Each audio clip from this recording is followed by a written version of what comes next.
그리고 수사상의 범죄 행위 예를 들면 뭐 물론 법 왜곡죄가 있긴 한데 법 왜곡죄로 처벌도 되겠지만 이 제가 이건 또 다른 부처와 관계된 거기도 한데 얼마 전에 경찰서장이 또 문제를 일으켜서 그 징계를 했는데 징계 결과를 알려달라니까 이건 사생활의 비밀이다 그러면서 안 가르쳐 줬다고 어디 나오더라고요. 근데 공무원들 징계 내용은 그 징계에 대해서는 비공개라고 하던데. 예, 맞아요? 그 판사의 법원 판사 징계법 그다음에 검사 징계법은 법에 규정이 있어서 공개를 하게 돼 있는데 공개가 의무인데. 예, 그렇습니다. 그 외 공무원들의 징계 사항에 대해서는 공개하면 안 된다는 법이 있어요? 예, 뭐 개인정보보호법이나 뭐 이런 공무원 징계령에 의해서도 지금은 공개가 안 되도록 그렇게 돼 있습니다. 그래서 법률상 금지돼 있어요? 예, 법상으로 그렇게 돼 있습니다. 그거 좀 이상한 것 같아요. 공직자들이 공무 수행과 관련해서 뭐 문제를 일으켜서 징계를 당한 게 그게 왜 비밀이지? 오히려 더 알려가지고 책임을 물어야 되는 거 아닌가요? 개인정보보호위원회에 혹시 그런 뭐 관련된 정보가 있어요? 이게 이유는 사생활에 관한 거다. 뭐 그렇게 주장을 한다더라고요. 근데 왜 법에 그런 규정이 명확하게 있다는 거죠? 이상한데? 예, 징계 관련하니까 이 공무원 인사 그 법에 그 공개하라는 규정이 없으면 개인정보보호법이 적용이 됩니다. 그래서 이런 부분에 대해서는 우리 저 인사혁신처하고 의논을 해서 그게 개인정보인가? 아니 그러니까 공직자가 공무수행과 관련해서 뭔가 사고를 내서 공적 책임을 부담한 게 어떻게 사생활이지? 개인정보일 수가 있죠 그게? 그럼 내 개인이 범죄 저지른 것도 개인정보겠네? 제가 전문은 아닙니다. 네, 전문 아닌 사람 얘기해 보세요. 비전문가의 의견. 공무와 관련해서 대통령이 말씀하신 공무와 관련된 거 말고 사사로운 개인 비위를 저질러서 징계를 받는 경우도 있지 않습니까? 예를 들어서 뭐 음주운전을 했다든지, 네, 술 먹다 행패 부렸다든지 이런 거? 이런 경우가 아닐까 사료됩니다. 그래서 구분하면 어떨까 생각됩니다. 공무를 하다가 중대한 공무의 잘못에 대한 징계를 공개하는 것과 공무원도 개인 사생활이 있기 때문에 퇴근 이후에 뭐 했다든지 뭐 근무 중에도 아니 그게 공직자들이 사생활이 있지요.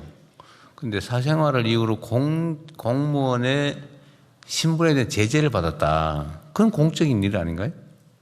그 공적인 일로 전환되는 거지. 내가 어디서 술집에서 좀 술 취해가지고 좀 그랬다. 그건 사생활일 수 있죠. 그러나 그게 공무원의 품위유지 의무 위반이다라고 하면 그때는 이미 공적인 것이죠. 혹시 법제처나 뭐 그 의견 있어요? 그 부분은 뭐 생각은 못했습니다. 뭐 검토는 해보도록 하겠습니다. 인사혁신처도 검토해본 일은 없을 것 같고. 네, 저희도 살펴보겠습니다. 개인정보위원회 아까 뭐 말씀하실 것 같은데 한번 해보세요. 네, 개인정보법에서는 이제 사실 뭐 개인정보를 최소한으로 수집하라는 원칙이 있습니다만 이제 이게 실제로 공익에 필요하다라고 하고 관련된 법적 근거가 있다 그러면 당연히 이제 공개할 수 있는 문제라고 생각이 됩니다. 그래서 이게 어떤 것들이 그 정의되지 거기 어디선가 법에 분명하게 이렇게 규정돼 있지 않다고 해서 그걸 할 수 없다 이렇게 접근할 수 있는 건 아니고요.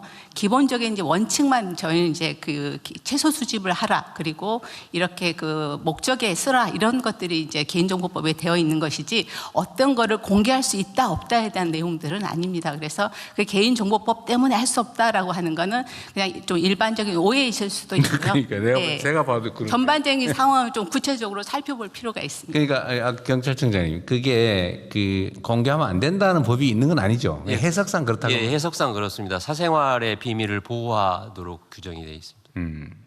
그 사생활의 비밀이라고 하기는 사실 좀 한번 그렇죠. 예, 그걸 한번 어디가 점검해 볼까요? 법제처가 해보실래? 제가 검토하도록 하겠습니다. 인사혁신처하고 좀 의논해가지고 나는 공직자들의 징계는 공적 사안이라고 보여줘서 그건 당연히 알아야 되지 않나. 퇴직한 다음에 뭐 혹시 모르겠는데. 저도 그렇게는 생각하고 있습니다만 대통령 말씀대로 공무원 징계령은 저희가 가지고 있는데 그것을 공개할 수 있는지 여부는 확실치 않아서 그걸 확실하게 파악한 다음에 보고 드리도록 하겠습니다. 그러니까 공직 특히 아까 저기 노동부 장관의 분류도 나름 일리가 있는데 공적 사안에 관한 것이라면 그건 너무 당연할 것 같고 예를 들면 수사관이 수사 비리를 저질러서 징계를 당했는데 안 가르쳐줘? 그건 사생활의 비밀이다? 그 사생활 아니잖아요, 확실히. 그죠? 공무 수행과 관련된 거라면 그건 사생활이라고 할 수 없는 거죠. 근데 사생활과 관련된데 징계를 당했다. 공적 사안도 전환이 된 거 아닌가 싶고. 하여튼 그 논의를 좀 해볼 필요가 있을 것 같습니다. 네, 한 가지만 더 말씀드리면은 그 기본적으로 방향은 좀 설정이 먼저 돼야 될 것 같습니다. 그러니까 이거를 적극적으로 정부가 나서서 국민들한테 공개하느냐, 아니면은 국민들이 요청했을 때 공개하느냐, 아니면 예. 그 뭐 일부러 뭐 또 그뭐 다 이렇게 그거는 또 하나의 제재이니까. 예, 대통령님 인사수석입니다. 지금 현재 뒤쪽입니다. 그 공무원 그 행동 강령에 따라서 그 각 부처 단위에서는 그 일정한 주기에 따라서 그 징계 사유라든지 뭐 대상 뭐 이런 것들은 전체적으로 공표는 하고 있는 경우가 많이 있습니다. 다만 그 실명으로 공표가 되고 있지는 않습니다. 그래서 그런 부분들에 관해서는 추가적인 논의가 좀 필요할 것 같습니다. 근데 제가 왜 이 얘기를 하냐면 공직자들은 개인 사인과 다르게 공적 권한을 가지거든요. 힘을 가진다고요. 이 권한이라고 하는 게 타인에게 자기의 의지를 관철하는 힘이잖아요. 강요할 수 있는 힘이란 말이에요. 그 힘을 가진 공직자, 공적 권한을 가진 공직자들은 다른 사람에 대해서 우월한 그런 힘을 갖기 때문에 책임을 또 그만큼 져야 돼요. 권한이 큰 만큼 책임이 커지는 거거든요. 권한의 양과 책임의 양은 동일해야 되는 거예요. 그런데 경찰이 지금 엄청난 권한을 갖게 됐단 말이에요. 예를 들면 수사 개시권, 수사 종결권까지, 예, 그렇습니다. 그다음 강제 수사권까지. 과거에 그 뭐 검찰이 문제가 됐던 거는 그런 유명한 얘기가 있지 않습니까? 덮어서 벌고 만들어서 출세한다. 있는 사건 덮어주면서 돈 벌고 부정부패해서 없는 사건 만들어가지고 정치적으로 출세하더라. 그런 얘기가 있었잖아요. 이게 수사권, 기소권을 가지고 있으니까 기소를 목표로 수사를 조작을 하는 거죠. 실제 많이 했잖아요. 근데 이것 때문에 이제 검찰 개혁 논란이 촉발이 됐고 아예 수사 기소를 분리하자 뭐 타당하잖아요. 그래서 분리를 했어요. 근데 문제는 이제 경찰과 이제 중수청, 그다음에 중수청이죠. 그다음에 공수처 이 세 기관이 수사의 이제 최종 종결권까지 다 가지게 됐는데 일반 범죄에 대해서도 경찰이 수사 종결까지 다 할 수 있고 수사 개시도 다 할 수 있고 그렇게 돼서 권한이 엄청 커졌는데 예. 그에 대한 상응하는 책임을 졌냐, 질 수 있냐, 또 질 마음의 자세가 돼 있느냐는 다른 문제 같아요. 저도 변호사를 오랜 세월 동안 했지만 뭐 검찰은 물론이고 경찰도 수사 못 믿겠더라고요, 내 입장에서. 저는 보통 개인 간의 분쟁이 민사 분쟁과 형사 분쟁이 뭐 동시에 발생하잖아요. 그래서 저는 절대 고소하지 못하겠어요. 전혀 다르게 사건을 많이 만들어가지고 오더라고요. 법원은 경찰이나 검찰의 공적 결정을 일단 존중하다 보니까 제대로 된 재판이 아니라 왜곡되더라고요. 그래서 저는 평생 아예 못하게 민사 분쟁과 관계되면 못하게 권장을 했는데 그 불신이 지금 상태에서도 완전히 해소된 건 아니에요. 저 개인적으로도. 뭐 개인의 감정이 중요한 건 아니지만 일반 국민들의 심정도 상당 정도 그런 측면이 있거든요. 예. 그러면 이제 수사에 대한 종결권, 이게 뭐 어떤 사건이라고 하는 게 뭐 아무거나 경위 사건도 있지만 대개의 경우는 개인이나 회사나 무슨 법인이나 인생과 운명을 결정을 하는 경우가 많거든요.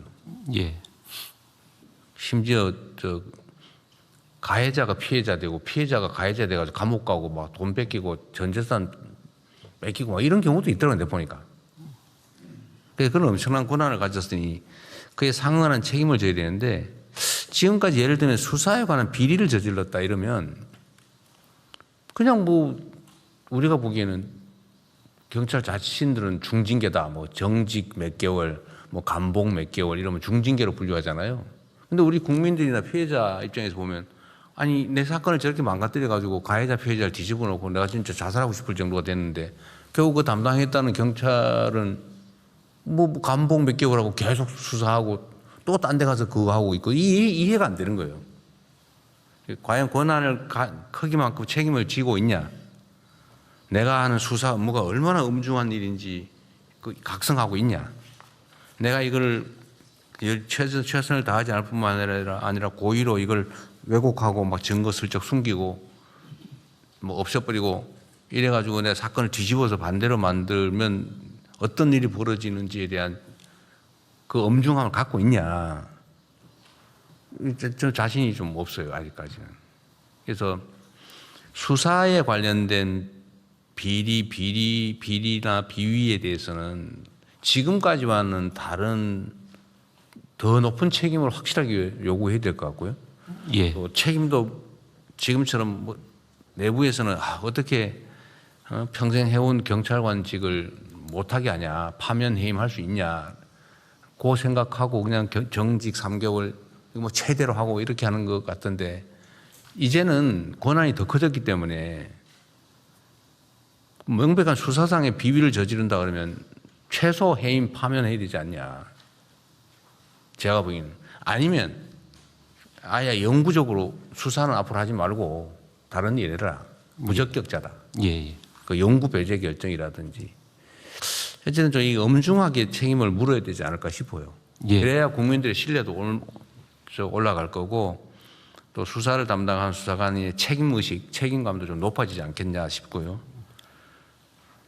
또 한 가지는 수사기소 분리와 보안 수사 문제에 대해서 온 국민들이 갑론을박하면서 걱정이 많지 않습니까? 예. 아까도 제가 말씀드려서 이따 의결하겠지만 이게 보안 수사를 허용해야 되냐 말아야 되냐, 뭐 만약에 허용 안 한다면 어떤 보안 조치가 필요하냐 가지고 지금 계속 갑론을박인데 어떤 게 절대 진리라고 뭐 단정하기는 좀 어렵지만 걱정이 있는 건 사실이란 말이에요.